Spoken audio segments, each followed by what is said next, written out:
안녕하세요. 3월 21일 맛있는 교회 예배를 영상으로 들으시는 여러분을 주님의로 환영합니다. 어쩌면 우리는 신앙 지키기가 참 어려운 시대를 살고 있는 것 같습니다. 예전 선배들처럼 엄청난 부흥과 역사가 일어나는 때도 아닌 것 같고, 세상에서 교회가 칭송을 받기는커녕 욕을 먹는 시기를 살아가고 있기 때문입니다. 가장 큰 문제는 복음이 부모 세대에서 자녀 세대로 전수되지 못하고 있다는 겁니다. 원래 신앙이 없는 사람은 그렇다고 손치더라도 오랫동안 부모의 신앙생활을 하는 모습을 보아온 자녀들 중 상당수가 교회를 떠나고요, 주일 출석만 겨우 연명하고 있는 것들이 얼마나 많은지 모릅니다. 그런데 이번 코로나 사태는 교회가 가지고 있는 이 두 가지 문제를 더욱더 악화시켰습니다.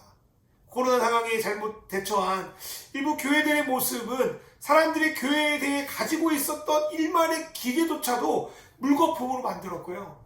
더구나 코로나 시대에 교회를 가지 못하기 때문에 겨우 예배만 드렸던 명목상의 신자들이 코로나를 핑계로 교회에서 급속도로 빠져나가고 있습니다. 그거는 다음 세대들조차 마찬가지입니다. 코로나 상황이 끝난 이후에 다시 돌아올 신자들이 얼마나 될까? 얼마나 회복될까? 거기에 대해서 부정적인 전망이 대부분입니다. 성경을 보면 이스라엘 백성이 바벨론의 포로로 끌려갔던 시기가 우리의 현재의 상황과 많이 비슷해 보입니다. 오늘 우리가 읽은 성경은 하박국서인데요.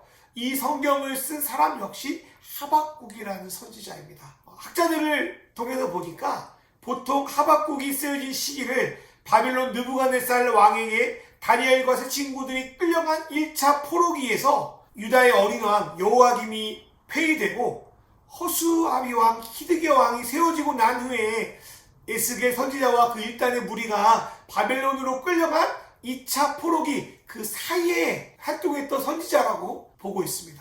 이런 것을 볼 때 하박국은 에레미야와 에스겔 선지자와 같이 활동했던 선지자였음을 우리는 추측할 수 있습니다.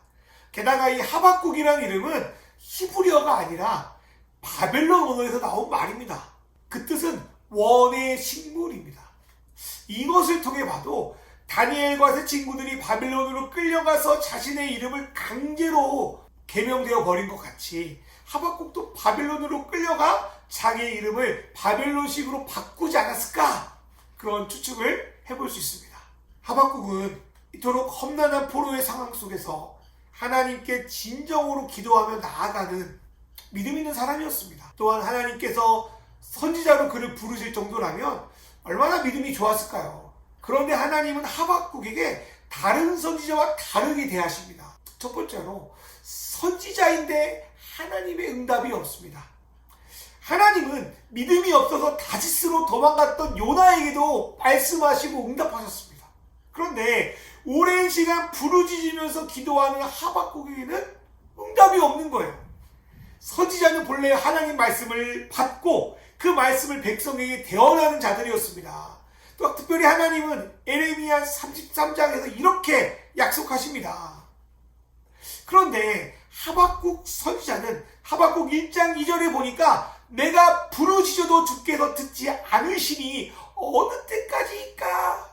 라고 한탄하며 기도합니다. 하박국이 느끼기에는 죽도록 그렇게 내가 부르짖어도 하나님이 응답하지 않는 거예요. 왜 하박국에 응답이 없을까요?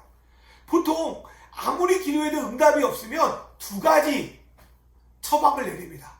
첫 번째로 잘못 구해서 그렇다, 그렇게 말합니다. 내가 기도하는데 응답받지 못한 이유는 내가 정욕으로 잘못 구해서 그렇구나.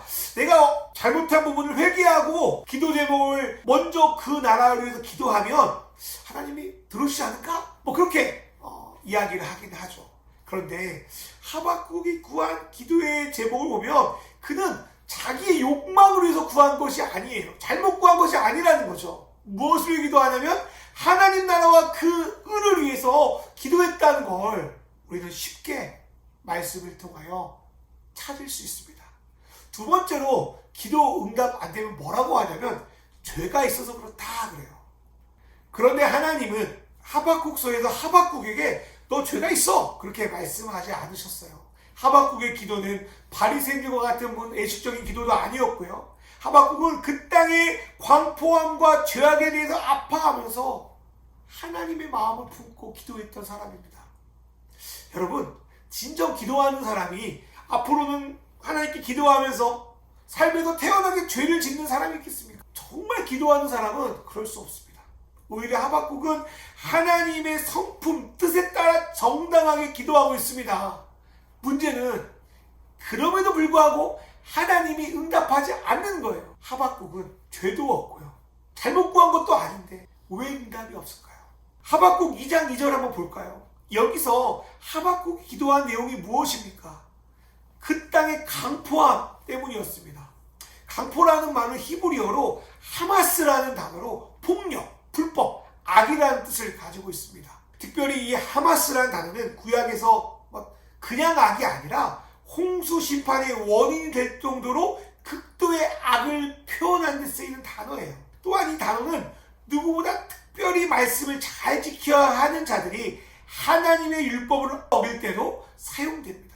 여러분, 온 나라가 악으로 물들고 있을 때, 하나님이 세우신 지도자들과 교회들이 타락하고 무너진 시대 속에서 정말로 진실한 기독교인이라면 어떻게 그것을 위해서 기도하지 않을 수 있겠습니까? 어떻게 슬퍼하지 않을 수 있겠습니까? 그래서 하박국의 기도는 결코 잘못된 기도가 아니었어요. 오히려 마치 주기도문에서 다만 악에서 구하옵소서, 그 기도처럼 당연하고 어쩌면 하나님이 하박국의 기도를 기뻐하고 응답해줘야 되는 그런 기도였다는 겁니다. 우리가 사는 이 시대에도 명목상 그리스도인, 또 진실한 그리스도인도 있는 것처럼 타락과 혼란으로 얼룩진 유다 왕국 안에서도 타락한 사람들도 있지만 하박국처럼 진실하게 신앙생활하는 사람도 있었다는 거예요.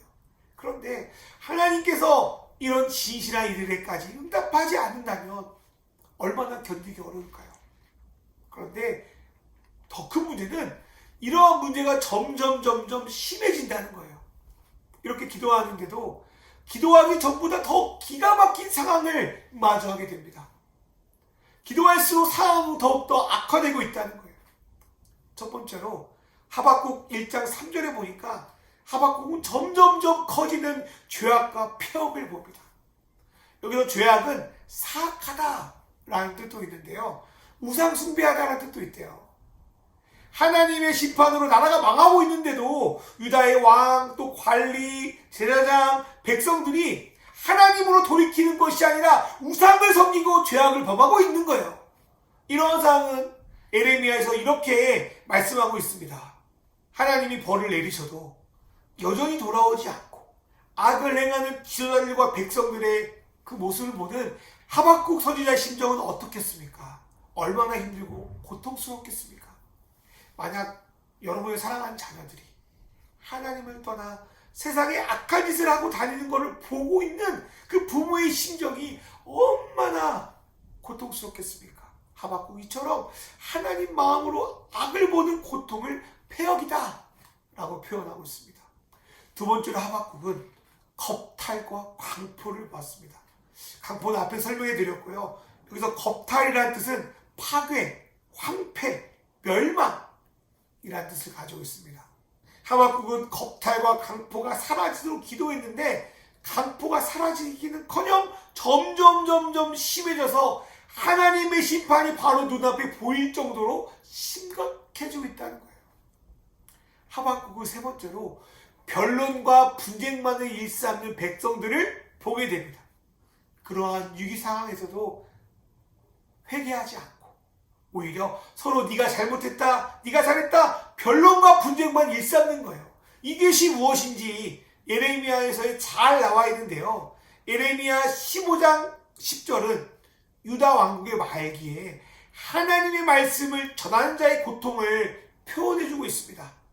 예레미야가 하나님께서 심판하십니다라고 분명히 백성들에게 말씀을 전했음에도 불구하고 유다 사람들은 예레미야의 말씀을 거부하고 욕하고 감옥에까지 가두면서 예레미야를 받게 했습니다. 이 고통이 얼마나 심했는지 예레미야는 이 말씀에서 온 세상이 자기와 다투고 싸운다 그렇게 표현하고 있습니다. 여기서 다투다 싸우다라는 그 단어가 우리가 읽었던 하박국 1장 3절에 나오는 변론과 분쟁과 똑같은 단어라는 거예요. 즉 하박국이 아무리 기도해도 유다의 백성들은 하나님과 대적하고 다툼과 싸움만 반복하고 있는 거예요. 요즘 시대를 보십시오. 왜 이렇게 예수 믿는 사람들끼리 교회 안에서 싸움이 많습니까?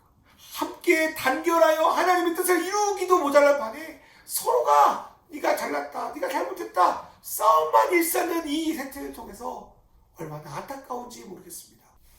그리고 여러분이 이런 상황이 있다면 어떻게 하실 겁니까? 원망하는 거 당연한 거 아닐까요? 하박국도 이런 상황에서 하나님을 원망하기 시작합니다.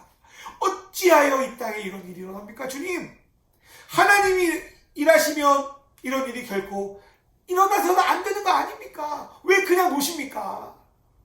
그냥 놓으시니까 이 땅에 하나님 말씀이 이루어지지 않고 정의가 시행되지 않는 거 아닙니까? 하나님이 역사하지 않으니까 의인이 고통받고 악인이 지 잘났다고 성공하고 있는 거 아닙니까? 하나님, 왜 내 기도 안 들어주는 거예요? 왜 의인의 기도를 들어주지 않는 겁니까? 그렇게 하박국은 울분의 기도를 터뜨리고 있습니다. 이것은 하박국 1장 4절의 말씀 보면 너무나도 잘 나타나 있습니다. 여러분, 하박국의 기도는 하나님이 제 기도 안 들어줬으니까 저도 이제 하나님 안 믿을래요, 하나님 떠나래요, 그런 칭얼거리는 유치한 기도가 아니에요. 하박국은 하나님이 분명히 살아계신 믿는 사람이고요, 그 말씀을 살려고 어떻게든 애쓰는 사람입니다. 그래서 자신이 있는 상황 속에서 어떻게든 하나님의 의와 그 나라를 위하여 최선을 다하여 기도하고 믿음 붙들고 살아갑니다. 그런데 하루가 가고 이틀이 가고 몇 년이 가도 여전히 편안해지지 않고 있는 그 유다의 백성들을 보면서 너무나도 고통스러워합니다. 많은 사람들이 그러한 절망적인 상황을 보고 하나님이 없다고 하며 떠나버리기도 합니다. 그런데 하박국은 하나님께 원망하면서 하나님을 떠나지 않고 어디에 붙어 있냐면 하나님 앞에 있는 거예요. 저는 그게 은혜라고 저는 믿습니다. 원망스럽기도 하고 힘들기도 하고 짜증나기도 해도 그래도 하나님 앞에 붙어 있고 나가는 삶, 그게 오늘 이 시대에 저와 여러분이 하나님 앞에서 해야 되는 기도가 아닐까 싶습니다. 여러분은 어떤 기도를 하나님께 드리고 있습니까? 저는 여러분 중에 하박국 같은 기도를 드리고 있는 분이 있다고 믿습니다. 하나님을 만났어요. 은혜도 받았어요. 체험도 있고 응답도 받았어요. 하나님 뜻이 무엇인지도 알겠어요. 그런데 그래서 어떻게든 하나님 뜻대로 살려고 애써요. 하지만 들려오는 소식은 절망적인 소식이 많습니다. 나라의 도덕이 무너져 내리고 뉴스에 교회에 대한 안 좋은 소식만 들려오고 이 땅에 하나님을 무시하고 하나님을 섬기는 자들은 점점 줄어갑니다. 그토록 가정을 위해서 기도했는데 나의 부모님, 나의 식구들은 여전하고 나의 연약함을 위해 기도했는데 내 삶은 달라지는 것 같지도 않고 얼마나 힘들었을까요? 이 시대의 아벨이, 어쩌면 욥이, 이 시대의 하박국이 저와 여러분 가운데 있지 않습니까? 이런 상황에서 어떻게 우리가 원망하지 않을 수 있겠습니까? 절망할 수밖에 없지 않겠습니까? 하나님 살아계신 건 알겠는데, 하나님이 나를 이곳에 부르신 것을 알기에 떠날 수는 없는데 하나님 왜 응답하지 않으세요? 내가 하나님을 간절히 원하는데 그때 어디 계셨어요? 그렇게 기도하고 있지 않습니까? 그런데 저와 여러분이 알아야 할 한 가지 중요한 사실이 있습니다. 하나님이 응답하지 않으시는 것 같아도 하나님은 여전히 우리 삶 속에서 응답하고 계시다는 사실, 우리의 삶 자체가 바로 응답입니다. 여러분, 보통 선지서를 보면 하나님의 말씀이 선지자에게 임했다라는 말씀으로 그 선지서가 시작됩니다. 요나, 스가랴서 뿐만 아니라 대부분의 선지서의 첫머리는 이렇습니다. 그런데 하박국서는 다릅니다. 1절에서 하박국이 묵시로 받은 경고를 할 때 묵시는 보다, 지각하다라는 뜻을 가지고 있어요. 그리고 여기서 경고는요, 하나님이 주신 말씀이다 라는 뜻도 갖고 있다는 거예요. 그래서 1절을 쉽게 풀면 하나님께서 하박국을 통해 이 땅에 보여주시는 경고의 말씀, 그 정도로 해석할 수 있을 것 같습니다. 그런데 하나님이 하박국에 먼저 보여줬던 계시는 다른 선지자들처럼 직접적으로 말씀을 주시고 시작한 게 아닌 거지, 하나님은 하박국의 인생의 시작 속에서 묵시로 계속 계시하고 있었다는 거예요. 고린도후서를 보니까요, 바울 사도는 자신이 사도라고 증명할 수 있는 거는 어떤 영향력 있는 사람의 추천서 같은 게 아니라, 어떤 다른 기적과 이사가 아니라 자신이 복음을 전해 변화된 성도들의 삶 자체가 나를 증명할 수 있는 추천장이다. 그렇게 말씀하고 있습니다.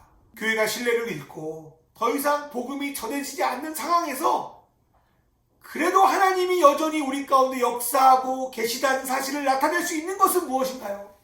어떤 상황에서 예수를 붙들고 살아가고 있는 저와 여러분 때문 아니겠습니까?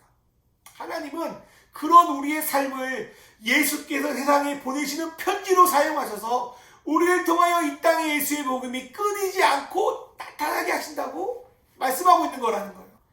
우리는 예수 그리스도야말로 하나님의 편지로서의 삶을 살았습니다. 예수님은 하나님의 아들이셨고요. 말씀 하나로 모든 것을 바꿀 수 있는 전능하신 분이셨고요. 그런데도 그분은 이 땅에 오셔서 가장 낮은 삶을 살았습니다. 왜? 하나님의 편지로 살아야 되니까.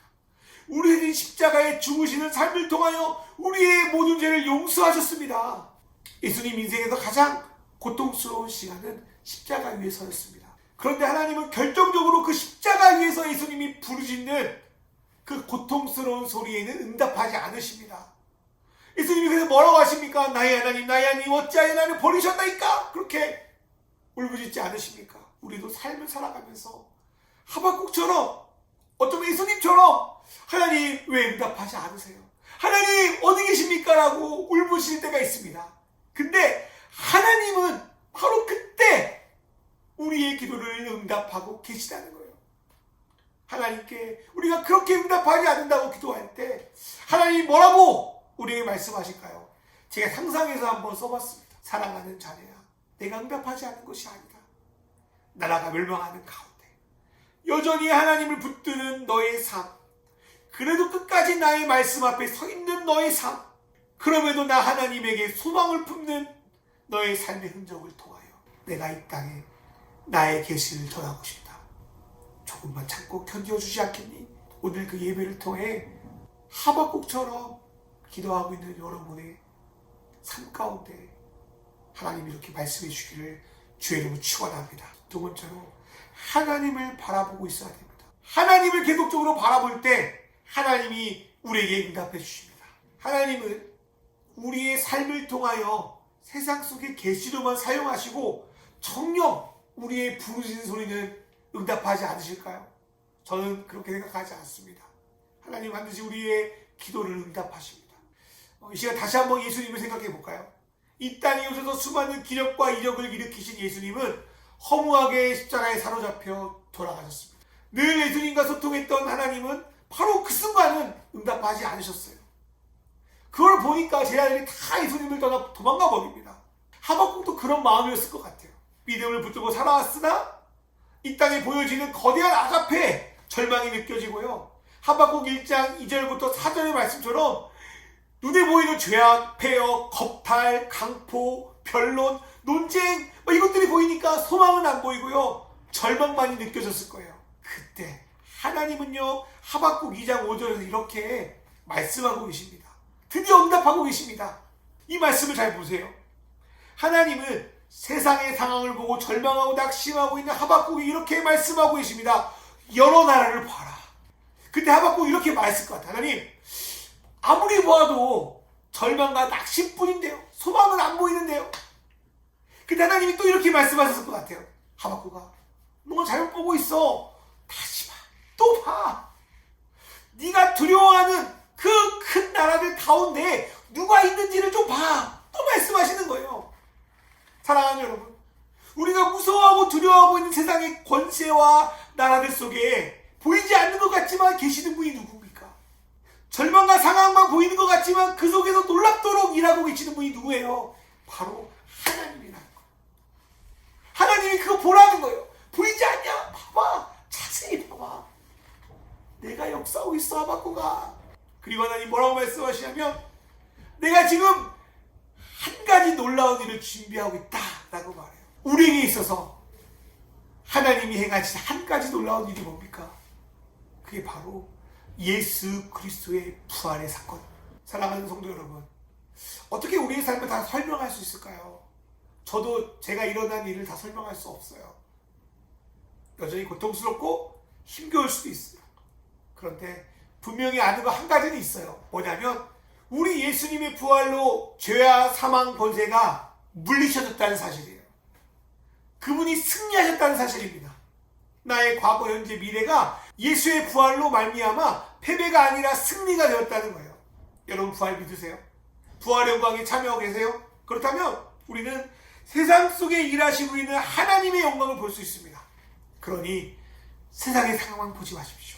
물질의 문제만 보지 마시고요. 자녀의 문제만 보지 마시고요. 이 땅의 가정과 교회와 사회의 안타까운 상황을 보지 마시고요. 불안한 미래를 보면서 아무래 하지만 마시고요. 오로지 부활하시고 승리하신 믿음의 주여 온전케 하신 예수를 바라보십시오. 하나님이 일하실 겁니다. 여러분 제가 이렇게 말해도 안 보이십니까? 그러면 하박국 1장 5절을 다시 읽고 또 보십시오. 보고 또 보아서 그분의 승리를 바라보시길 주의로 축원합니다.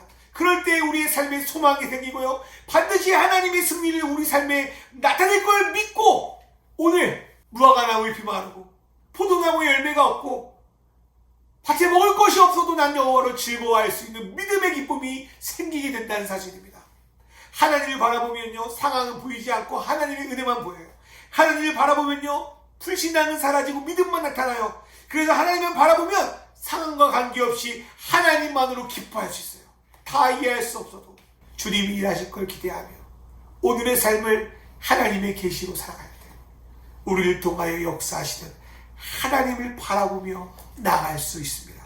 저희 역시 이런 마음으로 주님을 바라보며 사역을 감당하려고 하고 있습니다. 잘못된 것이 무엇인지 알고 하나님 앞에 진실하게 살려고 노력도 하지만 보이지 않아서 두려운 것이 너무 많아요. 그러나 여전히 소망 없는 가운데 일하시는 하나님을 바라볼 때 그 소망이 저희를 여기까지 이끌었다고 저는 믿습니다. 저는 예전에도 하박국에 대해서 나눈 적이 있는데 이번에 다시 이 말씀을 묵상하고 나누면서 우리의 마음을 다잡으려 합니다. 응답이 없는 것 같아도 하나님은 여전히 우리에게 응답하고 계시고 보이지 않는 것 같아도 여전히 일하고 계시고 세상이 크고 강한 것 같지만 하나님이 강하심을 믿기에 하나님을 신뢰하고 그래서 변질하지 않고 그 믿음을 지킬 수 있다고 믿습니다. 그렇게 믿음으로 살아가시는 저와 저희 맛있는 교회와 또 이 영상을 보는 여러분이 되시기를 주님의 이름으로 축원합니다.